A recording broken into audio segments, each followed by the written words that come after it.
back to the 5 O'Clock Sweats podcast. As always, I'm Ryan, joined by my handsomest buddy.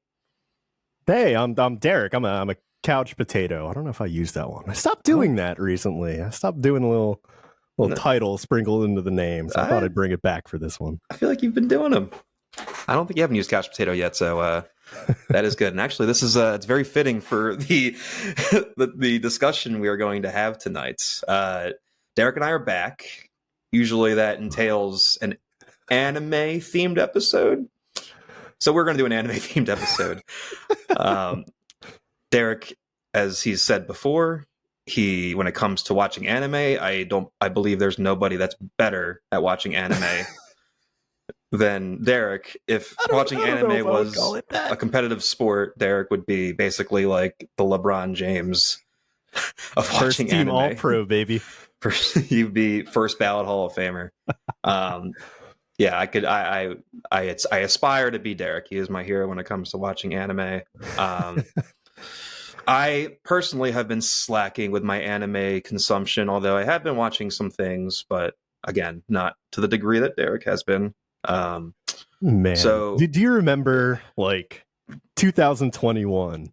Right, year 2 of the lockdown or year 2 of the pandemic, and you were like, bro, you should like get into anime. There's some nice stuff we could watch. Like it'll be good. And I believe what I said was the reason I haven't is because I know that I'll get hooked, and that's just the ball game. Like that's just going to be it. And sure enough, prescient 2021 Derick knew that this current form Derick in 2024 would exist. And oh boy. Yeah, I mean, I don't even want to say I created a monster. I'm happy that I did that, honestly. I don't regret it, and I hope you don't regret it either. I've watched some good shit. So you've eaten really well over the last three plus years, I'd say. Man.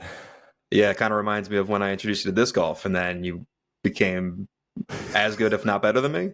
Like pretty quickly, you can throw a forehand like 400 feet.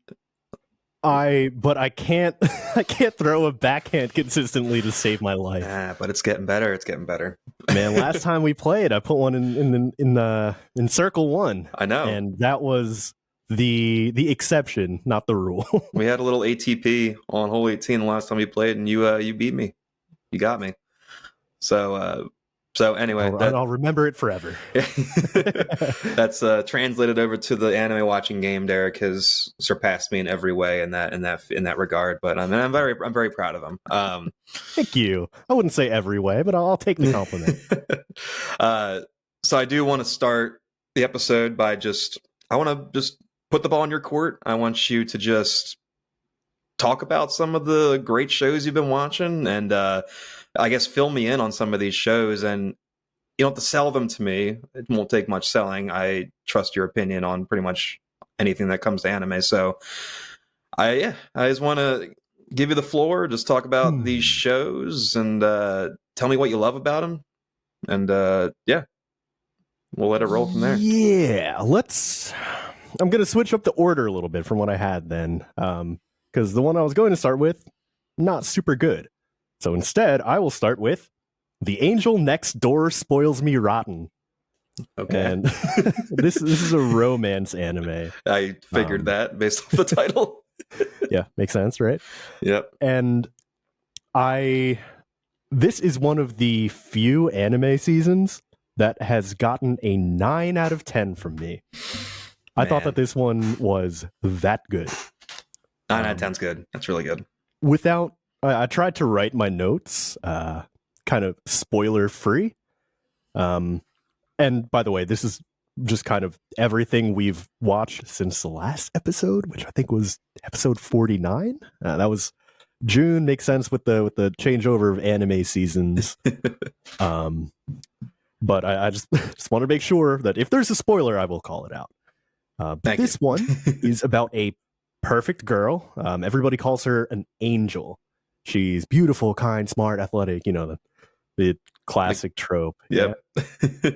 And it turns out she lives next door to the male main character, but they've never spoken. And what's he like? He's kind of a slob. He's super lazy. It's also a trope in romantic animes. The guy is usually like not the like kind of the loser. Yep. And lose he does.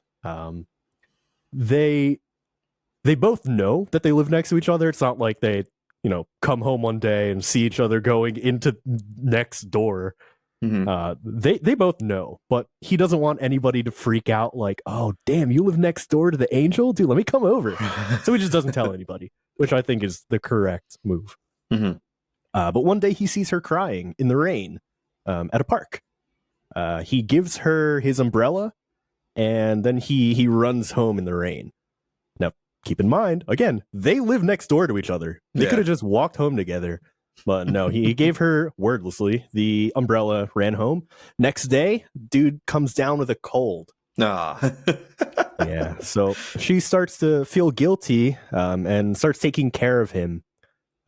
She knocks on his door and like sees the state that he's living in. Like everything's messy. He doesn't cook, all of that. And she fixes it. And they start to grow closer. I'm already sold. Like this sounds super cute, and it is. I love cutesy animes like this. Anyway, go on. Yeah, well, actually, not too much because I just want to touch on the plot, the things that I kind of remembered from them. Because, I mean, again, I probably have forgotten a ton about these, and this was only 2 months ago. But making a return, most pick-upable character is indeed the angel Shina Mahiru herself. Now, granted, there's only 8 characters listed on the whole thing. I was going to say, so. Are there other options besides her? It's either her or him. But definitely it's her. Okay. Now, who are these other characters? Like friends of hers, friends of his? Yeah, mostly like classmates. I know there's another couple in there. Oh, another. They're not a couple. Yeah, I think that's about it. I'm taking a look at it, but honestly, I don't remember most of these people. Now, do they live in like an apartment, or do they live like with their parents, or they live alone in like I think it's like school, like apartment / dormitory. Okay, one of those type deals. But it is like all to themselves. Okay, like they don't have roommates. I guess is what I'm saying. I like what you're putting down. This is it sounds like it's up my alley. I'm gonna make a mental note of this. Yeah, I've been basically chasing the high of Horimiya and More Than a Married Couple But Not Lovers and Insomniacs After School. This was one of the ones I tried pretty much right after that to try to keep myself in the headspace. And though it got a 9, I don't really put it in the same category as the other ones. Okay. That's not to say I liked it less. It is just a different show. Interesting. Okay. That's because they're all romantic animes, but I guess different tones and whatnot. Okay. That makes sense. Now is there only one season, or are there multiple seasons out? Just for now, there's one season. Taking a look at it, it looks like there is another season announced, but there's no date yet. Gotcha. Okay. I like the sound of that because that means I can just blow through it and I don't have a daunting task ahead of me here. So cool. Yeah. It's an easy 12 episodes. Oh, that's great. That's perfect. And one of the interesting things is the ratings of, well, I use my anime list, but the general score throughout all my anime list users is about 7.82, and I rated it a 9. So I just liked it way more than other people did. Yeah, but you're also a sucker for those romantic animes, so of course I am. Yeah, it makes sense. It checks out. And here's where I kind of put a wrong foot forward. Well, actually, I know which one I went with first, but I'll go with Wotakoi. Love is Hard for Otaku. This I rated a 7. which Not bad. in my book is 10 is perfect. 9 is I loved it, but it wasn't perfect. 8 is great. 7's good. Yeah. 6 is fine. So I gave this one a 7.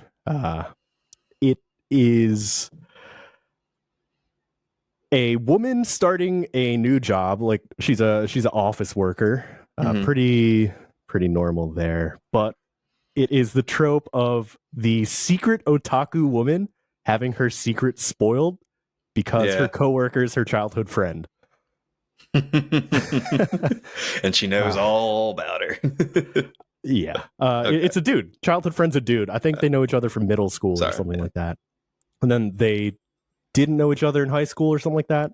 Or I don't quite remember. Again, this is only 2 months ago, and I've still forgotten it. 2 months is a long time in regards to like TVs and movies. Like a lot of details get lost. I've watched so much in exactly. 2 months. It's hard to keep. You can only keep so much in your head at once. Yeah, and I think the mistake here was I went for kind of 3 in a row that had the same type of vibe. So Angel Next Door, Spoils Me Rotten was kind of, I mean, it was good. And then I'm like, all right, maybe these are going to be good. Given that I rated it a 7, I don't think so. But the most pick upable character is the female main character, Momose Narumi. This is another one where there aren't a ton of characters to choose from to begin with. But regardless, she is the correct choice. There we go. And I usually feel like in the past, when you've talked about your most pickable character, it's not always, I would say more times than not, it's not the main character. It's usually a side character. Oh, yeah. That is my jam for sure. Yeah. And when I think about it, maybe the ones I have in this list today, maybe most of them are main characters. I don't know. We'll see. we'll rack up the stats later. But I think my wrong foot there is that I went for these 3 in a row because I get that one confused with the next one, which is My Love Story with Yamada-kun at level 999. 999. That's a title and a half, isn't it? Yeah. Okay. I'm curious about this one. I rated this one an 8. Okay. Which, yeah, pretty good. I feel like mostly my distribution is around that like 8 area. Yeah. I'm sure that I have stats to prove that. You do. But this one is about a college girl that is broken up with, and her ex-boyfriend leaves her for another girl. And it turns out that when they were together, he got her playing an MMO so that way they could spend time together, even when they weren't like physically together. Yeah, that's cute. So even after the breakup, she plays that MMO, and she ends up getting like a revenge plan. There's like an in-person event for the game where I guess you pick up like collectibles and stuff. But she wants to like play this game and make him jealous at this IRL event. But it turns out that one of her guildmates in whatever like RPG game that she's playing is a professional FPS gamer, like top 10 in the world or something like that. Oh, shit. Okay. And his avatar in like the RPG game has like the jokey armor that doesn't do anything, but he's like super OP. And it's very good. And she's not like a full-on otaku like in Wotakoi, but she is interested. And her guildmate Yamada grow closer. All right, that's what that one's about. I like it. I mean, I haven't really watched a lot of animes that I know a lot of them exist, but like just animes that involve video games. You know, so obviously on this podcast we know that video games are a big part of us and what we talk about. So I feel like this is a good blend. This is appropriate anime for this particular podcast. So I do like that. So they just talk in the game to each other. Like are they do know each other in real life. Oh, okay. I don't remember how they know that they know each other. I feel like, you know what? I think it's the guild master plans like an in-person event for everybody to meet. I think that's what it was. Gotcha. And speaking of which, the most pick-upable character is the Guildmaster, a man named Sasaki Eita. Oh, yeah. And all right. Here we go. He's the most pick-upable character because his female avatar as the Guildmaster is so cute. So cute. And his personality matches the avatar that he's playing. Okay. I like this So I'm loophole. like, all right, it's got to be you, my dude. I like this loophole. You want to pick up the avatar. Not him per se, but his personality, basically, you want to pick up. And I don't know why I got those last two so confused. I think it's because I watch them like butt to butt. I was gonna say they seem a lot different. Yeah. And I think it's because in Wotakoi, because they're office workers, there were computers around. I have to believe that's the only reason. Playing like RuneScape or something. God, I miss RuneScape sometimes. Moving on. This one will be spoilers. Okay. This was a kind of older, not older one, but one that's not currently airing, that I just wanted to watch. It's called The Way of Pon, or Pon No Michi. I wanted more things in the cute girls doing cute things genre after Bocchi and K-On, and I thought this was going to be it. It's not it. I rated this one a 6. Ooh. Yeah, that's basically just fine. It's fine, but for you, that means it's bad. In my opinion, from my perspective, at least.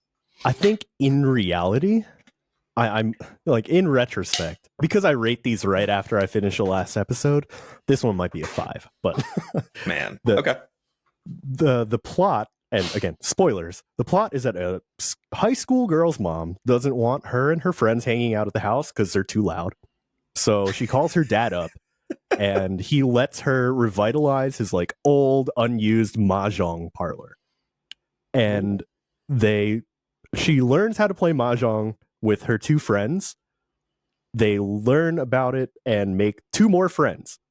So what is mahjong? Because I'm not sure. Oh, it's the Asian game with those green tiles that are face down. And okay, I know what you're talking about. So again, they also learn a lot about mahjong and make 2 new friends. That's it. That's the anime. Okay. So I'm guessing just the you don't have to watch it. No, well, I'm not going to, probably. I mean, 5 out of 10, probably not worth my time. But it got off to a good start. I mean, I good for the dad for letting, he doesn't even show up, for facilitating his daughter's friendships. I don't think the dude even has a voice. I think she's just on the phone and she's like, "Nice, we got Wi-Fi now." So they're just like, basically the whole show revolves around them playing this game and bonding over the game. Yep. And that's it for 12 episodes. Interesting. Well, it's a shame. Clearly the writing lacked, or the creativity, I guess. Did it at least look good? Was the animation good? It's bright and cheery, which is right down the line for the cute girls doing cute things genre. But I mean, nothing really jumps out at me. Okay. All right. And they can't all be winners, There is a genre tag assigned to it of supernatural, and that's because I forgot there is a mahjong spirit that lives in a small sparrow that also plays mahjong with them. Does it talk? It does. Like the crows from Demon Slayer. Yeah, but I think it only talks to the main character. Like the main character. I don't think the other girls can hear him. But they can see the bird. But they can see the bird. Oh, yeah, they can see the bird. They can see the bird playing the game too. It's squawking like a human. But only our protagonist can understand what the bird is saying. Does she translate for the bird? I think she does sometimes. It really brush over that after a couple episodes. If I'm her friends and they're just like, this bird is just like chilling with them.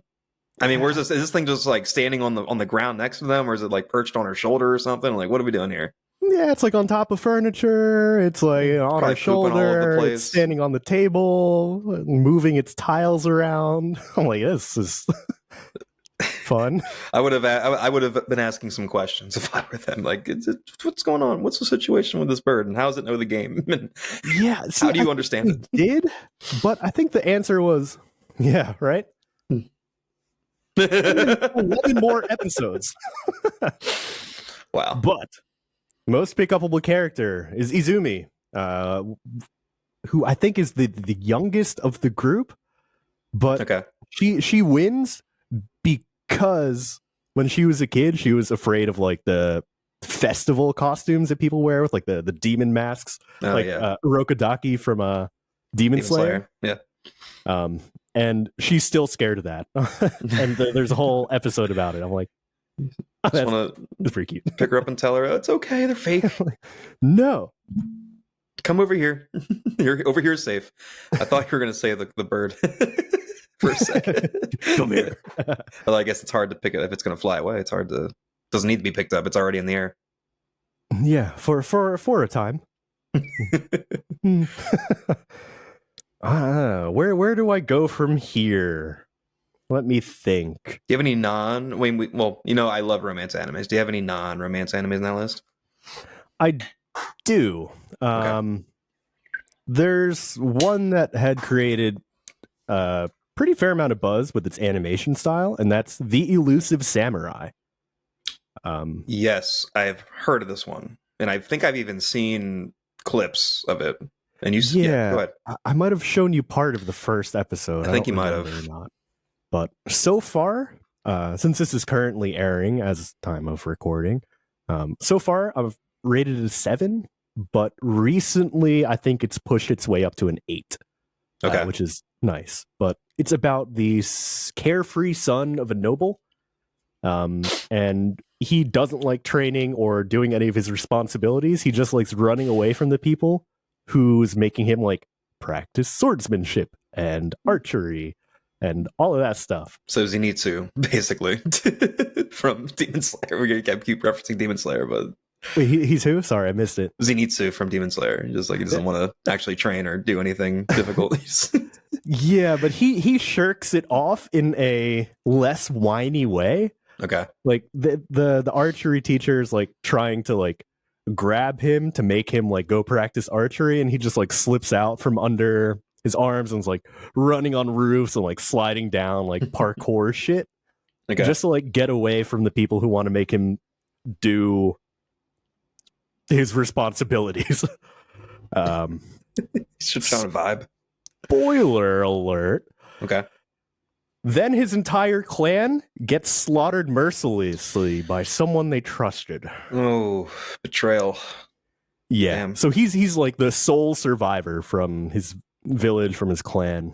And it's about him running away and trying to figure out how to make his elusiveness into something more useful. I like that. I didn't know if I was going to be a fan of this. The first episode, the animation is good, but it does that weird like shaky cam thing where like an old animation where you're like taking pictures of every frame and it's like not perfectly lined up. You know what I mean? Yeah, I know exactly what you mean. But it's like artificially done, it looks like. And for me, it's so distracting. But it also has its top tier moments. I think the scene that I've seen pop up on the algorithms is, I forget exactly what he's trying to slice through, I think something falls off of the roof, like something inane, like something normal. But then, like, as it's falling, the animation just cuts to a completely different scene, and it's a head falling onto the ground. And yeah. It's so good. Yeah, you texted me and you're like, I guess it was about this episode, but you said like the animation in the latest Elusive Samurai episode was incredible. Or something that was like that. episode 1. There was another one in, I think, the most recent, or maybe the one before that I thought was fantastic. Yeah, from what I've seen, it does look fun.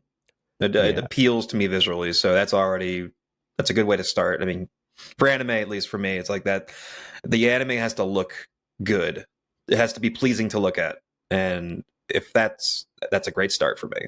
If it doesn't look great, you're gonna have a lot less interest in it. But yeah, from what I've seen, that show does look visually appealing. Yeah, I really liked it. And the fact that he's like, I think he's like 10 or something like that, and he's trying to basically like amass the generals that'll be like closest to him, like his retainers, and they're also all kids, but they're super good at like swords and bows and shit. Yeah. And like he's just trying to build up his strength and like build up his own personal like weapon of elusiveness to then get revenge on the people that killed his entire family. Wow. But they're heavy. still after him because they know he survived.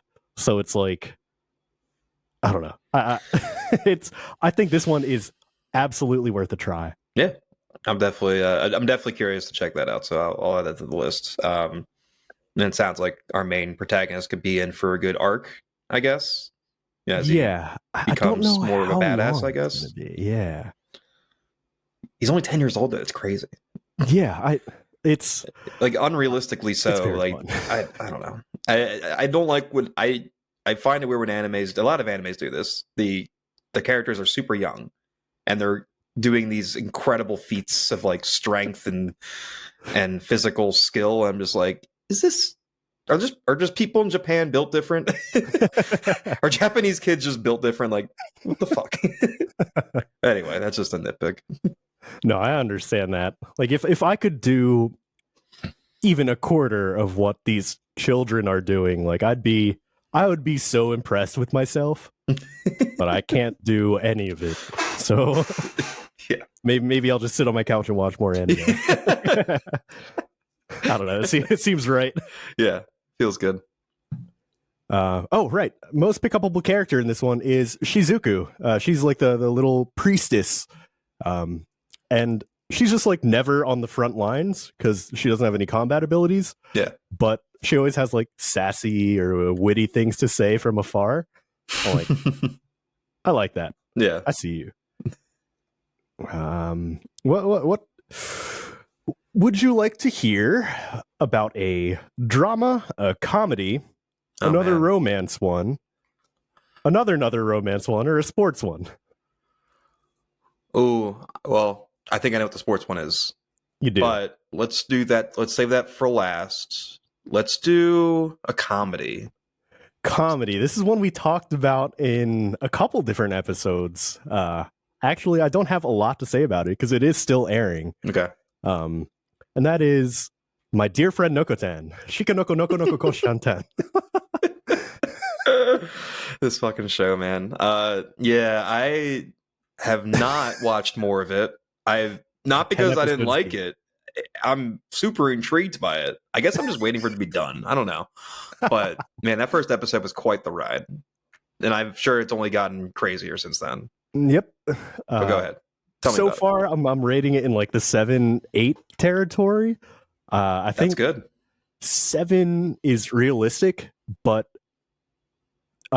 in the show, like the narrator says, like, yeah, this doesn't make sense, but we're just a dumb comedy show. It's fine. And like and they lean into that really hard. And I think the fact that they like acknowledge it and lean into it is what pushes it from a 7 to 8 for me.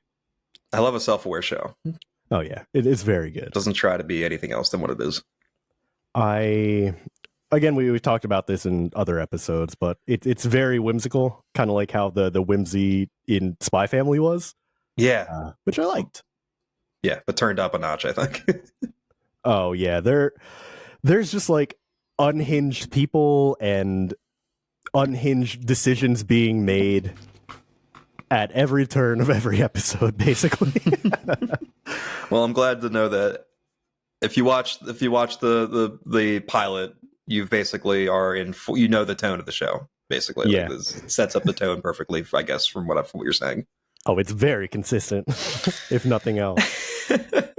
Okay. I think in the last episode I said most pickupable was Nokotan, but now that I've seen more of it, I think it's Chiharu, which I think is the student council treasurer. Okay. I know she's on the student council, but she like deifies, admires Nokotan. And Yeah, she's okay. also super quiet. She's the friend from the first episode. Oh wait, no, never mind. I'm getting my animes confused. I'm sorry. I'm getting but there is a girl from the first episode. I'm getting the one that finds her hanging from the telephone pole in the first episode. Is that who that is? Yeah. Okay. No. Oh, yeah, damn. Okay. That is the student council president. Okay. Yeah, this is, I think she's a treasurer. I didn't have enough time to go figure out what her position was. So. You didn't do your research? I did my research and then I forgot it a month ago. Because you've been watching so many other things. Yeah. What do you want to hit next? I've got two more. Or we'll say one more romance, one more drama. Let's do a drama. Let's get sad. Yeah, this is one that you've stated that you want to watch at some point. Okay. And that is Oshi No Ko. Oh yeah, I have it on my watch list on Hulu right now. Season 2 is airing right now. As of time of recording, we are 9 episodes deep. And so far it's in like 7-8 territory. That feels right. This season got off to a kind of slower start than the first season, but it's super easy to say that because season 1, episode 1 was an absolute banger. It was, I think, an hour long, and it like, unprecedentedly good. All right. Oh, I gotta watch it. I love that. Yeah. Again, at the time of recording, we got 4-ish more episodes of the season, and now that they've kind of set up a lot of the context, and we're at episode 9, things are kind of interconnecting and intersecting in really interesting ways. So I think that's what took it from 7 to 8 for me. Okay. Slow burn, but it's been worth it. Yeah. And not to, discount the visuals in the show. The animation is fucking fantastic. And it's both seasons. Both seasons look great. And like in this season, they're putting on like a live action manga play, like 2.5D. And the animation of the play and the animation of the animation inside the play, it's very good. Yeah, I'm looking. I've seen clips and I've seen like stills, and I do love the art style. It's very vibrant. It is good contrast. It seems it's not always like that. Okay, you learn about kind of the darkness within people, and how it affects them. So even those, like, it's the vibrancy of the colors in the other scenes, the contrast between like the dark and light matches the same magnitude. Wow, I didn't know how that sentence was going to start or end. Turns out bad, both ends. I see the eyes. The eyes look very distinct. Yes. That is yes. I love a good eye anime. I love a good drawn eye in anime. Like Gojo all day, baby. Ooh, great point. I didn't know who you were going to pull for that, but that's Gojo. That's the he's the easiest one to pull. The only knock I have with this season is that it's kind of unbalanced on the two, I'll give it quotes, main characters. But spoiler alert, internet tells me it'll get more balanced, but we might be a long way out from that, which is a little bit upsetting. Okay. Most pick-upable character, Arima Kana. Can't not be. Especially when she's jealous.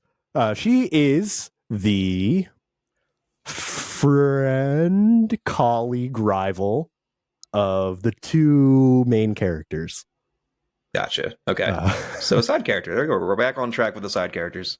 Yeah. She's okay, yeah. She's part of the main cast, but not the main character. So not a side character. Mm-hmm. But not a side not a side character. You know what I mean? Yeah, I get it. She's in it a lot, but all right. Really quickly, the last romance one I had, or no, I have two more. Shoot. Hey, go ahead, shoot him off. All right, Kimi There's no Ni rules. Todoke. I think I brought this up in our last episode. 2 seasons, one from I think 2009, one from 2011. I rated them an 8 and a 7, respectively. I just thought the second one had too many loose ends. Like, it didn't really. It felt like things should have been resolved in the first season, and the second season was just like dragging out more content from the first season. Okay. It's about a socially awkward or anxious girl that's trying to make friends, but she also starts falling in love. But because she's not used to like knowing people or feeling things, she like doesn't realize that she's falling in love. She's like, what's this feeling I have? Yeah, and it's so interesting that like the thoughts behind it. But anyway, season 3 was airing, or I wouldn't call it airing. Netflix picked it up after 13 years of season 2.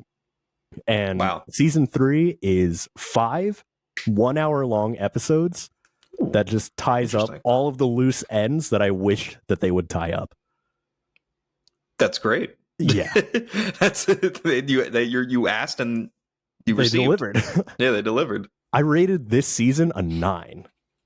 Hell yeah. I thought it was that good. I think I probably snapped you or texted you or something like that. I sent you something where I was just crying for every episode multiple times. And I'm like, man, this is the one, man. Okay. What's this one called again? Kimi Ni Todoke, From Me to You. Okay.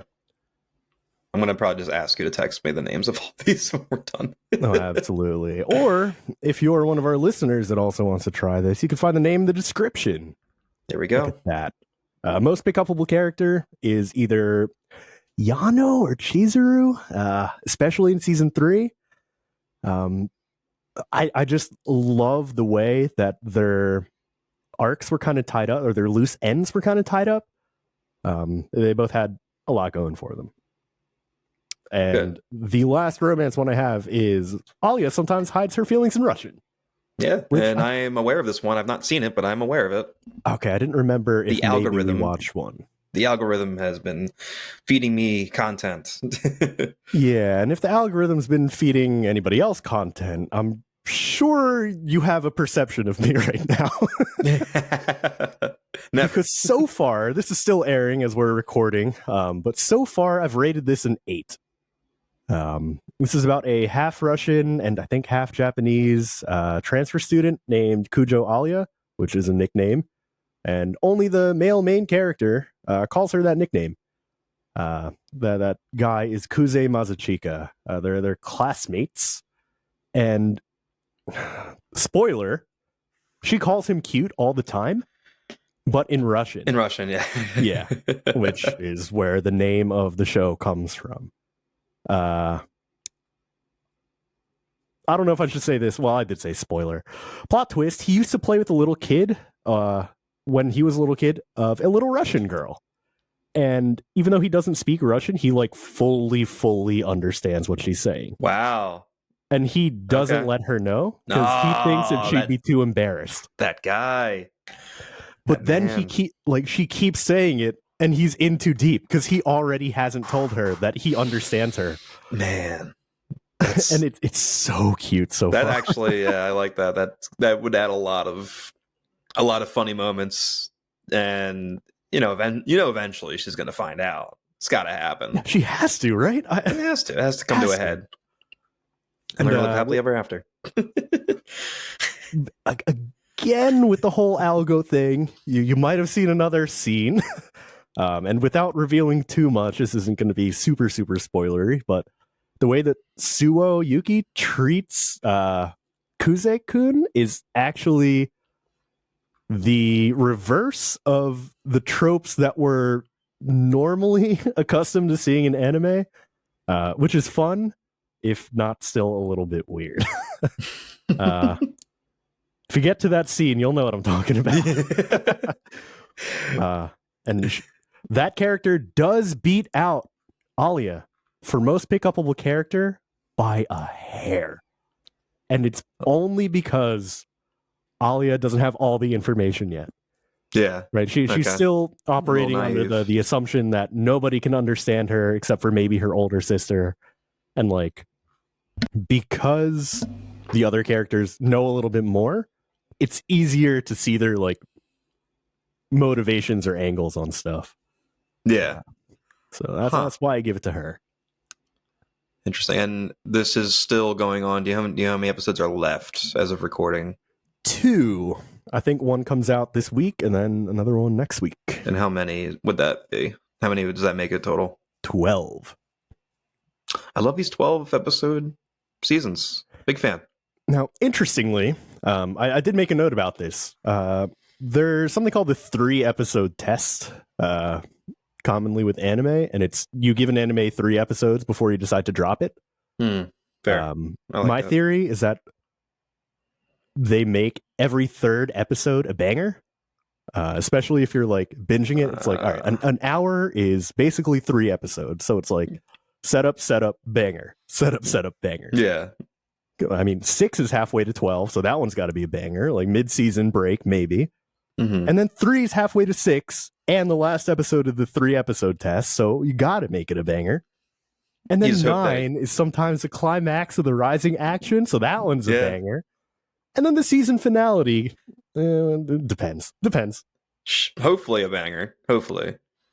You just hope that after the 3rd episode, if it's a banger, that it continues to keep up that quality. It doesn't just have a huge letdown. One of the ones that I watched that does not follow the 3-episode test is Blue Lock.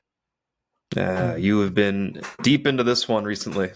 I still don't know how to feel about it. I rated it a 7. And I watched about right. 24 episodes of this. Man. And I watched it because there's another season coming out in a month, basically. Mm-hmm. It was sold to me as Haikyuu but soccer, but really it's more like Squid Game / solo leveling / Kaiju number 8 / Haikyuu, all kind of mishmashed together. Which in theory sounds awesome because we love all those shows. Yeah, but in practice it's really weird, man. Like the peaks are so high. Yeah. And the valleys are so ambiguously low. Like, I don't understand how much I like or don't like the low points of the show. So when you say that tells me that the characters just aren't to the quality of some of the other shows. Like Haikyuu has kind of the same rhythm. You know, it's got the volleyball scenes, the volleyball action is fantastic, but the training is also great because you're so invested in the characters and their arcs, their individual arcs, because so many characters in that show have their own arcs. If those down periods in Blue Lock aren't as good and you're just finding it to be kind of a slog, it just tells me that the characters themselves aren't interesting. But maybe that's not the case. But that's how I see it as a guy who's not seen the show yet. Yeah, the soccer matches themselves are fantastic. The animation is like I love it. It's good. Like it reminds me of Solo Leveling and Haikyuu just pushed together, and that's exactly what I wanted it to be. Sounds fantastic, honestly. But like, imagine if you know how in Haikyuu they practice and they like develop like new techniques and stuff. Yeah. Imagine if some of the episodes were just their normal practice where they're not coming up with new techniques. Like sometimes it just happens. I don't understand why. Even in IQ, that would be a little boring because that's part of the fun is just like, even when they're improving, they're always getting better in a way. They're always having to audible and figure out new strategies and whatnot to overcome their shortcomings. Yeah. Okay. If they're not doing that in a Blue Lock, in a sports anime, I feel like that's important to have. You know, you can't just like show guys kicking balls around and just scoring goals, and like they got to be practicing something. Like someone's got to be practicing like their headers or I don't know, corner kicks or whatever. I don't know. There's got to be like specific things they're working on. The whole thing about it is that it's all strikers. They don't have any like goalies or defenders or midfielders. So everyone's trying to figure out how to play with only strikers. And the games are so intense because everybody's figuring it out and like learning their new moves and evolving in every game. So like all the stuff that you normally see in Haikyuu during practice or maybe sometimes during big games is all in the games here. Huh. So what do you mean? What? So the main cast are all strikers. Every soccer player in this entire anime is a striker. But there are goalies. They just aren't characters in the show. There's show up in the games at some point. That's interesting. That's not really anything though. This is a futuristic take on soccer. I think it's hard to recommend it because it doesn't pass for me the 3-episode test. Yeah. But I liked the thing as a whole. Mm-hmm. I just didn't think it needed to be 24 episodes. So what episode did it take you to be like, okay, I do enjoy watching this? 5 and 6. Okay, back to back. That's good. So maybe for a 24-episode season, the 3-episode test doubles? I don't know. I didn't look it up. I mean, I guess math-wise, that checks out. But I at the end, I don't know what kept me from rating it an 8. Maybe just the fact that the valleys were like weird. I think that's the only reason I didn't push it up from a 7 to an 8. Yeah. And sorry, did you finish season 1? Yep. Okay. A few days ago. Okay. Yeah, I mean, it sounds like from the way you're talking about it sounds like a 7. I finished it yesterday. Oh, okay. So it's fresh in your head. Did it end on a good note? It ended kind of like how the most recent season of Haikyuu ended, where they're kind of there's another like layer, another stage, another thing that they got to go do. Setting up, yeah. Okay. Yeah. Which is exciting. I think there's also like a side story movie that I haven't watched, so I'll probably hit that. But most pick upable character is the little kid version of one of the main characters, Bachira. He's the cutest thing in existence, and also voiced by the same person who voices Rimuru in That Time I Got Reincarnated as a Slime, where season 3 is airing now. So far, I've rated it an 8. I've heard a lot of people thought that this season was too like politicky between kingdoms and stuff, and usually for me, like that's where you lose me. Yeah. Even for Attack on Titan, something we hold very dear. Like once all those different factions started like forming and like scheming and double crossing each other, I like massively lost interest in the plot. Like that definitely is the low point of that show. Yeah, I do agree with you. But this season I'm really liking. There's a lot of like things that have been in motion for a couple seasons. They're also throwing a nice little Tempest Festival, which is fun because there's just always an air of whimsy around. But once again, the most pick upable character is probably Slime Rimuru. Can't not be the slime version of this dude. So I have to just get around to watching this show. It's been like present pretty much the entire the last like few years of watching anime. It's always there, like on the Crunchyroll most recommended or like most favorited. And I just see it mentioned a lot. I don't know why. Maybe it's the title.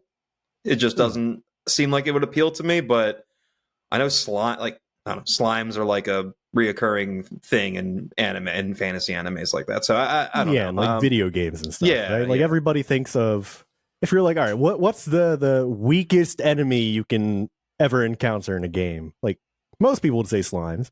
Maybe some people would say like goblin or bug or something like that. But like mostly it'll be slimes, right? Like there's slimes in Konosuba, I'm pretty sure that they have to fight at one point. yeah. But that one I am enjoying. Okay.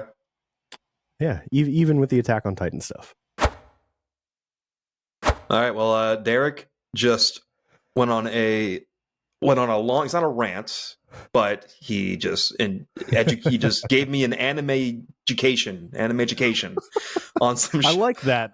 Yeah, It's anime so education. unlikely, but I like that. Yeah, I just came up with it on the spot. So I'm excited. I made note of some of these shows he mentioned. I'm excited to get around to watching some of them.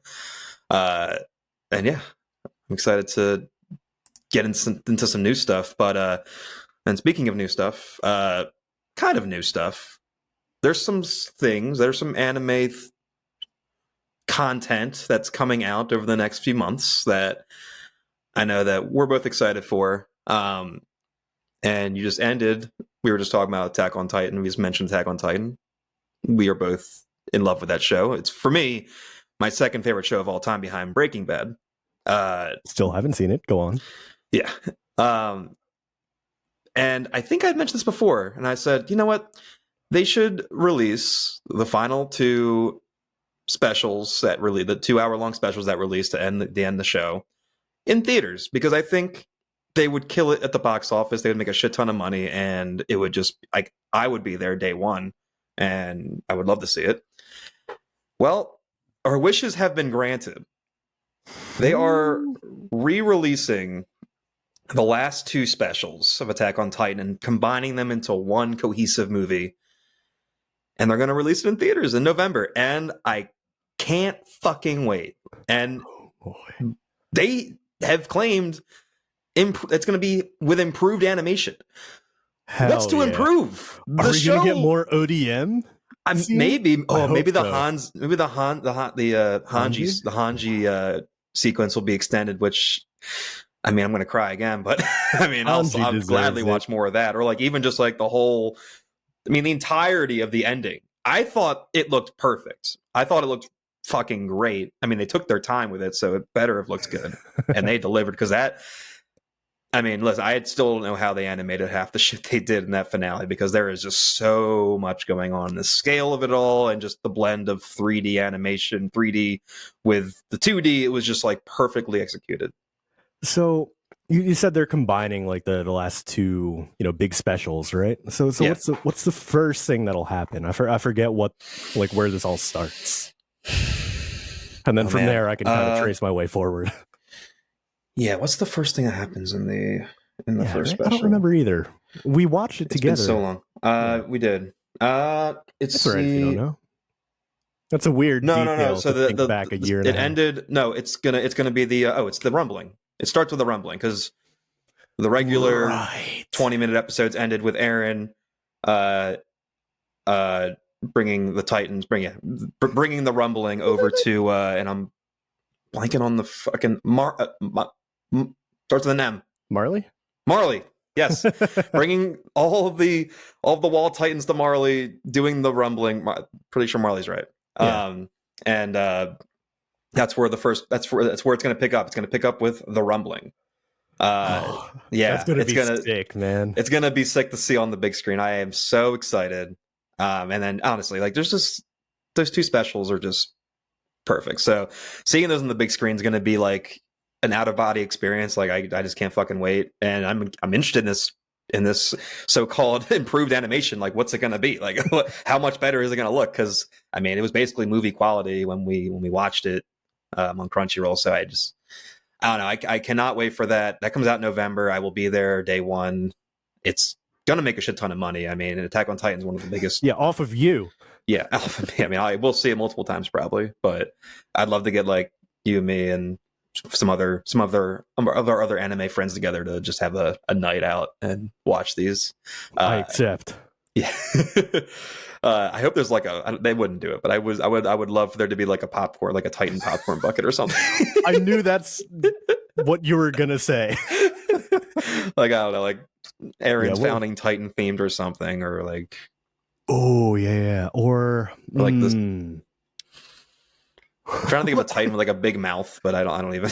A cart Titan. Yeah, a cart Titan, or like the smiling Titan, or I don't know. That would look so creepy. It would look fucking creepy. Oh my gosh! I'm just Connie. Just Connie's bald head. Oh my god. And then she gave up potatoes.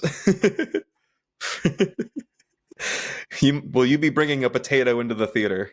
Of course, I will be bringing Because a potato into the theater. Sasha is in. She's in the episodes. She will be in the movie. They're gonna be like, you briefly, can't bring but she's food. in it. I'm like, I don't know if this is strictly food, but okay. Anyway, I think this is a brilliant move by Attack on Titan, and they're gonna make a shit ton of money. People are gonna flock to see this. It's us, we're people. Yeah, and yeah, I think this is just a trend that animes should be doing. I mean, Demon Slayer has already been doing this. I mean, we've gotten a couple of Dragon Ball movies over the last few years. I still think back to when I saw Dragon Ball Super Broly in theaters for the first time with you and some other friends in 2018. Can't believe it's been 6 years. It's crazy. Hate that math. Yeah. But I mean, anime is just like well, not all animes, but certain animes are just made to be spectacle on a big screen with big loud sound, surround sound. And yeah, I mean, Attack on Titan is definitely fits the bill for that. And I've seen the Demon Slayer movies in theaters, and I mean, they're just drop dead gorgeous. I'm also excited for one that was another project that's been announced, and that is the Jujutsu Kaisen premature death arc, which is like the 5-episode arc with Gojo, Geto, and Toji when they were younger. That's going to be made into a compilation movie, I believe, which is just basically like what the Mugen Train movie for Demon Slayer was, where it's just like the movie version of the episodes, but it's just one cohesive movie. Right. I mean, JJK season 2 is just a masterpiece, and the premature death arc was like, I mean, the entire season is just so good and action packed that like those first 5 episodes just feel so like like they're subdued, but they're just like, it's more intimate feeling, you know? Yeah, I do know what you mean. It's a more intimate story, but there's also some breathtaking action that takes place towards the end. So I that's another one I'm just so excited to see in theaters. I think that's going to look beautiful. The premature death arc, I don't think that suffered from the same animation issues they had with the rest of season 2, because they were all rushed and they were on such a tight schedule with the animators and everything. I don't think they rushed that first arc, so it's going to look really good. But I would love for them to just re-release certain fights, like Sukuna fight. Yeah, Maharaga fight with Sukuna, and just the Toji fight with the lobster guy, Larry. And yeah, Larry the lobster. And I would just, yeah, I mean, seeing those fights on the big, if you just like release the entirety of season 2 in theaters, I'll go see it. I think I would be right there with you too. Yeah, and give me that improved animation. Rain fight, or sprinkler fight. Oh my god, yeah, Red Scare, I think that episode was called. Yeah, that would believe you. Fuck, man. Yeah, anime. There needs to be more anime on the big screen. Like, it needs to happen. Mm-hmm. But yeah, that comes out in 2025, so we got to wait a bit for that. Hopefully, it's early 2025, but we'll see on that one. I mean, I can't imagine as much work to be done for that. And then one that's currently airing right now that is not done yet, so I'm going to mention it, and it's actually it's the only anime that's currently airing that I am watching along with you, and that is My Hero Academia. And this is an anime that we've had I wouldn't say love-hate, because I never hated this show, but a love and disappointed relationship with. I mean, this season is just fucking awesome. It's balls to the wall. It's what made My Hero great the first 2 seasons. The stakes feel so high. The action is just, incredible and nonstop, and it just doesn't feel like it's going to let up. There's a lot of emotion. I would say there's almost too much going on right now in this show. Luckily, with the way things are kind of playing out right now, it's becoming more condensed. Yeah, which I like. But for a time, it was like there were so many different things happening, and there were a billion different places everybody was. Yeah. At the end of the day, we want to see one thing, and that's Deku versus Shigaraki, and we're definitely getting that right now. All for One as well. And I mean, yeah, there's been a lot. It's been a roller coaster of a season, and it's by far the best season they've released since, like, I don't know, season 3 or 4. I mean, we're on season 7 now, and this truly feels like the show is coming to an end. It really does. And I think not this season, but I think there's one more season, maybe. I'm not completely sure, but it does feel like it's coming to a head. And yeah, I'm excited. There's 5 episodes left as of recording, so there will probably still be episodes airing by the time this releases. But yeah, I'm super excited for these last 5 episodes. I have no idea what's gonna. I mean, I think I have an idea what's gonna happen, but yeah, and they're also introducing. It all depends on whether or not there's another season, right? Yeah, I know. If you asked me what could happen in the next 5 episodes to wrap up the entire show, like that answer is vastly different than how can I set this up for another season? Yeah, but seemingly like it does feel like there could only be 5 episodes left in the show at this point. Like people are in spots that could be the end for them. Like we're having a lot of closure right now. There's opportunity for everything to be closed out right in these last 5 episodes, but I don't think that's the case. So yeah, I'm super excited for that. 5 episodes left, and I'm just happy that My Hero is finally like back to where it should be. Yeah, and that is just like one of the best like shonen action animes out there, and yeah, and I guess the time we've spent with the characters, like in the more slower seasons, I guess, have kind of helped make this finale. Yeah, have helped make this finale even more impactful. You've learned a lot about the characters, so. Yeah, I mean, there's been a few. You've texted me multiple times, like, this episode made me cry. Like, God damn you, My Hero Academia, you did it again. I think there was 1 week where it wasn't the main cast and it was Shoji, and I'm like, oh, okay, I might be safe. And then by the end of it, I'm like, I wasn't safe.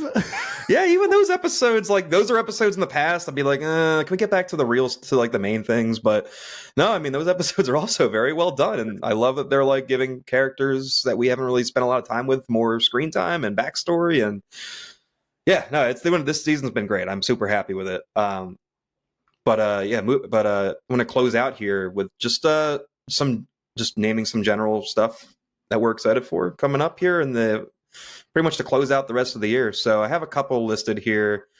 We're gonna have some crossover, obviously, and you're more in tune with like all of the ones that are coming out.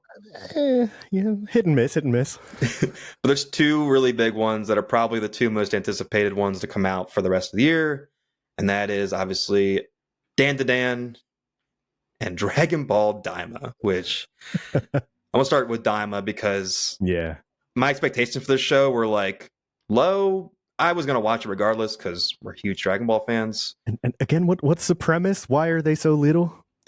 All I know is that I'm assuming there is a bad guy. It's kind of like GT, where there's a bad guy, bad person who uses the Dragon Balls to wish the characters to be kids again. And I'm assuming that's to make them weaker, seemingly. But from the latest trailer, that kind of shows that won't be the case, because they show Goku going Super Saiyan and Super Saiyan 2 in the newest trailer, and that was a lot of people's complaints. Or like, oh, is this going to be just like a toned down version of Dragon Ball Z? Like, the majority of Dragon Ball fans want to see the fights. Yeah, I like both. I like OG Dragon Ball, more like whimsical adventure time, and then obviously Dragon Ball Z, the action. I eat that shit up too. Yeah, I literally thought this was going to be Dragon Ball and GT fused together, but it does not sound like that. No, it looks like Dragon Ball and Dragon Ball Z fused together, which I'm super excited for. And just the animation looks fucking gorgeous.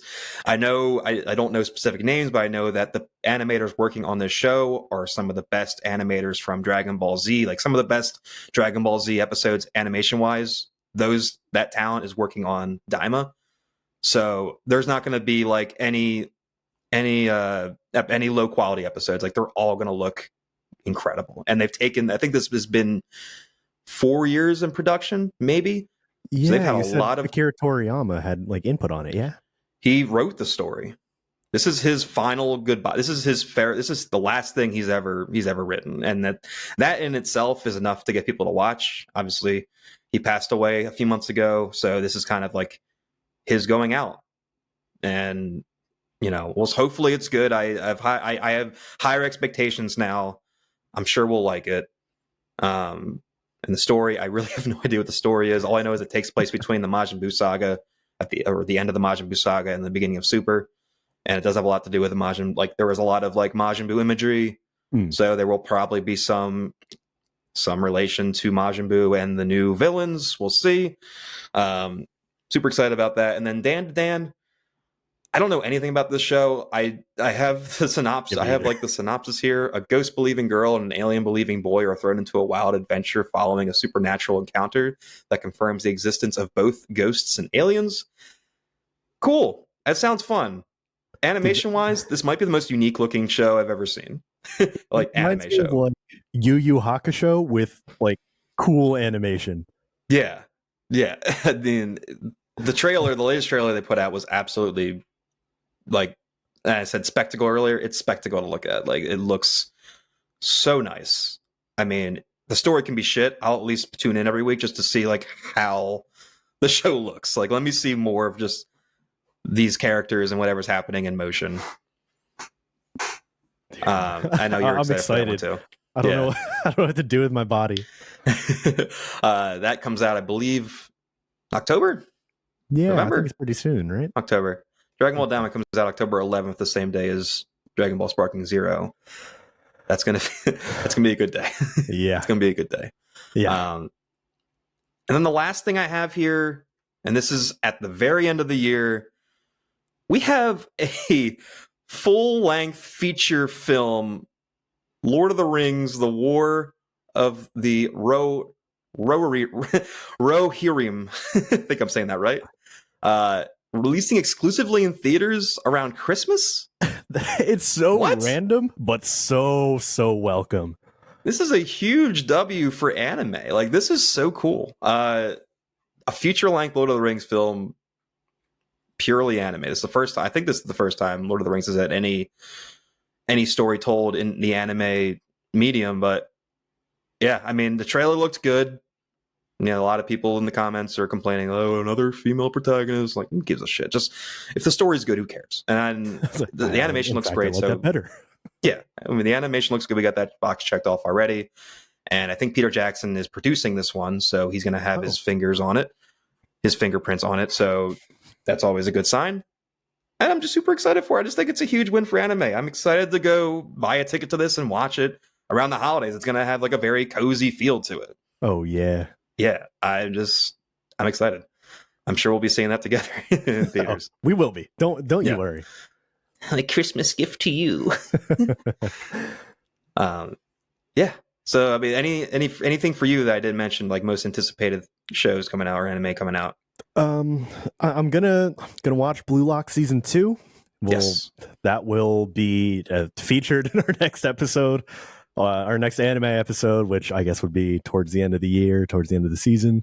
Mm-hmm. So we'll see how that one goes. Excited for more Ruroni Kenshin. I didn't start to watch a reboot, but if you notice behind me, I've got my old Shonen Jump. So yeah, I'm familiar with this cat and his cool sword that flips. Just haven't watched a reboot. And one that's airing now that I am making a conscious effort to wait until it's done is Makeine, Too Many Losing Heroines. It's a comedy romance, and so far the average score is 8.3. Rock solid. Yeah, again, I'm only not watching it now because I want to binge it at some point and just rip through 12 episodes. That's light work for you. That's an afternoon. Yeah. It's a Tuesday evening for you. And that is it. That's what we've been watching since the last time that we've recorded one of these, season end anime episodes. And I did kind of go off in the beginning there, didn't I? You gave us an anime education. I love it, man. Anime education. I don't know. And I even gave you the ratings for them, which might not hold up in retrospect, but I stand by them. And if you want to rate us, you can do so on YouTube. We are at 5 o'clock sweats there. You can search us up on Instagram and X. We're also at 5 o'clock sweats. And we're available in audio form only. You are first class citizens here. That is available on Spotify, Apple Podcasts, or wherever you get your podcasts. Anything else I'm forgetting? No, sir. Well, there we have it.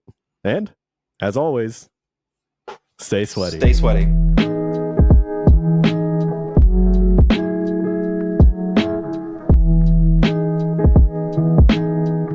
Oh my god. I forgot I had more notes at the top of my notes. I have notes on my notes. Literally the first thing I have is I have watched so much anime that I've forgotten more than I could ever retain. That's my fucking issue, man. I have to like watch something and then I have to watch like hours and hours of videos on them just to like drill it into my fucking head.